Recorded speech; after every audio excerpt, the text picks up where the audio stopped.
Boletim Coppola.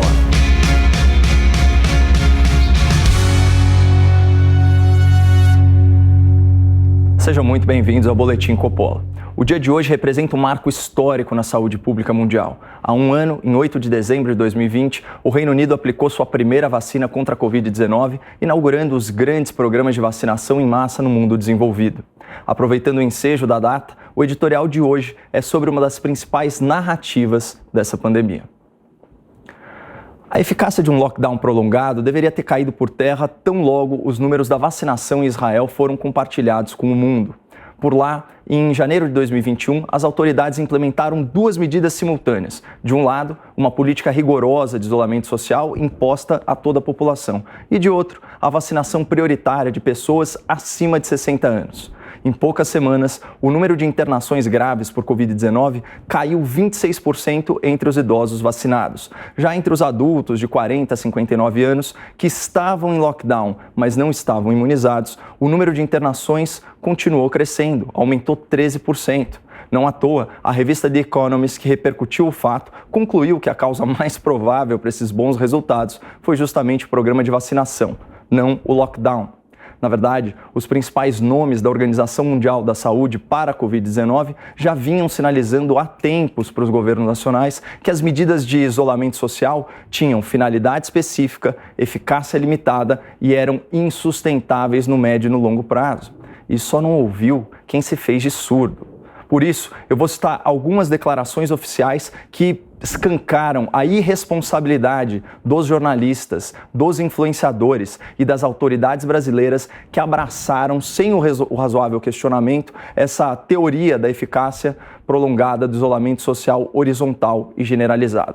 Vamos começar pelas colocações do emissário especial da Organização Mundial da Saúde para a Covid-19, o Dr. David Nabarro. Esse renomado médico inglês, consultor, colaborador da OMS há décadas, fez as seguintes observações já nos idos de outubro de 2020. Aspas. Nós, da Organização Mundial da Saúde, não defendemos o lockdown como o principal meio de controle do vírus. O único momento em que nós acreditamos que o lockdown se justifica é para ganhar tempo para reorganizar, reagrupar e balancear recursos, para proteger os profissionais da saúde que estão exaustos. E ao contrário de certos governos, prefeituras e tribunais, o emissário da OMS demonstrou preocupação e sensibilidade com a situação dos mais vulneráveis. Aspas novamente. Veja o que está acontecendo com os níveis de pobreza. Podemos ter uma duplicação da pobreza mundial e uma duplicação da desnutrição infantil, porque as crianças não estão recebendo refeições na escola e os seus pais, em famílias pobres, não têm condições de pagar. Aliás, palmas, parabéns aos inimigos da educação pública na imprensa, na política e especialmente nos sindicatos dos professores. Graças ao empenho de vocês, segundo o levantamento oficial da OCDE, o Brasil se tornou recordista mundial do fechamento de escolas durante a pandemia. Em 2020, foram 178 dias sem aulas presenciais na pré-escola e no ensino fundamental. Um período 3 vezes maior que a média dos países desenvolvidos. Mas a luta continua, camaradas. 7 estados brasileiros ainda não definiram se voltarão com as atividades escolares de forma integral em 2022. Então, não percam essa oportunidade de prejudicar um pouco mais os jovens que frequentam o ensino público. Aliás, vejam só, segundo o Datafolha, a reabertura desigual das escolas desfavorece principalmente negros e pobres que moram no Norte e Nordeste. Então, mais uma vez, parabéns à militância do Fique em Casa. Feitas as devidas congratulações, vamos à conclusão da fala do Dr. David Nabarro, emissário especial da OMS para a Covid-19. Aspas, nós realmente apelamos a todos os líderes mundiais, parem de usar o lockdown como seu método primário de controle. Lockdowns têm apenas uma consequência, que vocês não devem nunca menosprezar, tornar as pessoas pobres muito mais pobres. Isso tudo foi falado, pessoal, em caráter oficial, por uma autoridade médica endossada pela Organização Mundial da Saúde. Mas o que fez a maioria da imprensa alienada pela sua própria desinformação? Ao invés de divulgar para o grande público o verdadeiro entendimento da OMS sobre os rigores do isolamento social, o jornalista militante subiu o tom e insistiu na sua apologia pseudocientífica ao lockdown. Pior, muitos veículos sequer divulgaram a nota de resposta da OMS quando questionada sobre as declarações polêmicas do seu emissário. Por isso, com o perdão da contradição, eu trago para vocês uma notícia velha em primeira mão. Esses são alguns trechos do comunicado oficial de outubro de 2020. Aspas. A OMS nunca advogou por lockdowns nacionais como principal meio de controle do vírus. Governos, empregadores e comunidades devem aplicar um pacote de medidas comprovadas de saúde pública que sabemos serem eficazes para prevenir a transmissão, incluindo higiene das mãos, distanciamento físico, uso de máscara, ficar em casa se estiver doente, etc. As restrições à circulação podem estar entre uma série de medidas que os governos podem considerar em certas áreas geográficas. Traduzindo para o mundo real, aplicar medidas de isolamento prolongadas e genéricas, impondo o mesmo rigor draconiano a lugares com realidades completamente diferentes, contraria as recomendações da OMS. E eu desafio algum torcedor do Fique em Casa a me acusar de ter tirado essas declarações do contexto. Eu dei a data, eu dei a citação completa, eu dei o nome da autoridade e ainda reproduzi a nota oficial da entidade. Tudo isso para comprovar que, por motivação política, a verdade científica sobre a eficácia ou ineficácia do lockdown é omitida do debate público há pelo menos mais de um ano. Afinal, segundo a própria OMS e seus representantes, o isolamento social é uma ferramenta de natureza emergencial, para uso pontual ou localizado, que só se justifica quando há sobrecarga do sistema de saúde. E fica difícil perdoar governadores e prefeitos e magistrados que trancaram a população trabalhadora em casa. Isso mesmo quando os hospitais de campanha já estavam sendo desmontados e quando milhares de UTIs já haviam sido desmobilizadas. E é impossível aceitar que prefeituras e estados que viraram o ano de 2020 com 38 bilhões de reais de superávit primário e mais de 82 bilhões de reais no caixa se isentem de responsabilidade pela falta de atendimento médico adequado a pacientes graves com Covid-19. Por isso que não dá para esquecer, eu não consigo esquecer manifestações como a do governador do Rio Grande do Sul, quando questionado sobre a escassez de leitos de UTI no estado e sobre o sofrimento de dezenas e dezenas de gaúchos que morreram na fila dos hospitais à espera de cuidado intensivo. Aspas, leito de UTI não é cura. Leito de UTI não é a solução da Covid.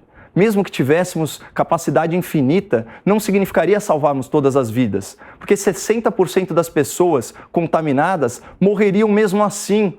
Então não adianta só aumentar UTIs, nós precisamos reduzir o contágio, e a redução do contágio é com menos circulação e com o distanciamento. Sem dúvida, essa foi uma manifestação excepcionalmente infeliz. Além da falta de empatia com as vítimas e seus familiares, ele próprio se contradisse ao reconhecer que os leitos de UTI salvam a vida de pelo menos 40% dos pacientes. E isso já deveria bastar para persuadir o governador a investir mais no tratamento intensivo contra a Covid. Até porque, à época, as contas do Rio Grande do Sul estavam no azul. Mas, como tantas outras autoridades, o senhor Eduardo Leite se eximiu de responsabilidade pelo colapso na saúde pública, jogando a culpa na população que supostamente estava circulando e espalhando o vírus. Esse tipo de afirmação só faria algum sentido se, contrariando o entendimento da OMS, as medidas de lockdown fossem efetivas como principal meio de controle da pandemia. Não é o caso, e nós vamos falar disso no próximo bloco. Boletim Coppola.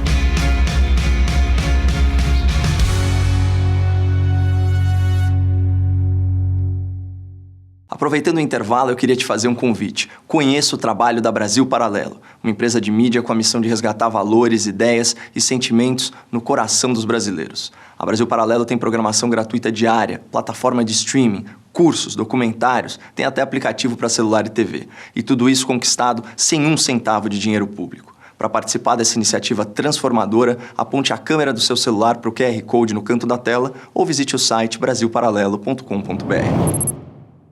Se a crise bate à porta, eu atendo e procuro oportunidade. Se a onda tá boa, eu surfo inteira, não pela metade. Se eu aguento o risco, eu arrisco, mas não deixo parado, eu invisto. Aceito até perder, mas eu jogo é pra ganhar. Sou cara ruim de convencer e não costumo confiar.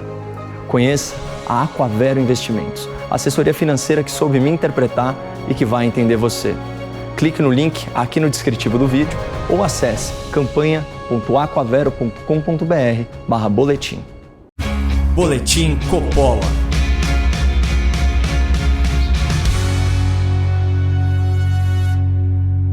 Sejam bem-vindos de volta ao Boletim Coppola, que hoje fala sobre a eficácia ou ineficácia do lockdown. No impulso autoritário para fazer valer as suas políticas de restrição à circulação de pessoas, o governador de São Paulo chegou até a sugerir a prisão de transeuntes. Mas, ironicamente, o melhor argumento estatístico contra o isolamento social prolongado são os números aqui do estado. Enquanto o governador fazia aí as suas coletivas de imprensa, enaltecendo o sucesso das suas medidas, a realidade dos fatos insistia em contrariar o seu discurso. Levantando os dados do período anterior à vacinação e comparando a taxa de isolamento social com o número de óbitos de pacientes com Covid-19, fica evidente que o lockdown não contribuiu para a oscilação do número de mortes. Enquanto o isolamento se manteve aí estabilizado na faixa de 50%, as mortes por dia, ao longo de 10 meses, variaram de 60 até 300 casos. Diante desse fato, fica muito difícil reconhecer os benefícios de promover um lockdown prolongado, especialmente levando em conta que isso contraria a orientação da OMS, como a gente já verificou no primeiro bloco. E apenas para confirmar essa constatação, basta comparar o número de mortes por milhão de habitantes antes da vacinação em massa. Se São Paulo fosse um país, naquela época, ele teria ficado aí entre as 20 nações em que mais se morria com Covid-19. São 6 posições à frente do Brasil, lá no final da tabela. Por tudo isso, da próxima vez que você vir ou ouvir a turma do Fique em Casa atribuindo valor científico à tese do lockdown prolongado, lembre-se do caso de Israel, das recomendações da OMS, das crianças sem escola, dos trabalhadores desempregados, dos mortos por falta de atendimento médico, dos números fracassados de São Paulo e de todos os outros fatos que contrariam essa narrativa. Muito obrigado, não percam a esperança no Brasil e fiquem com Deus.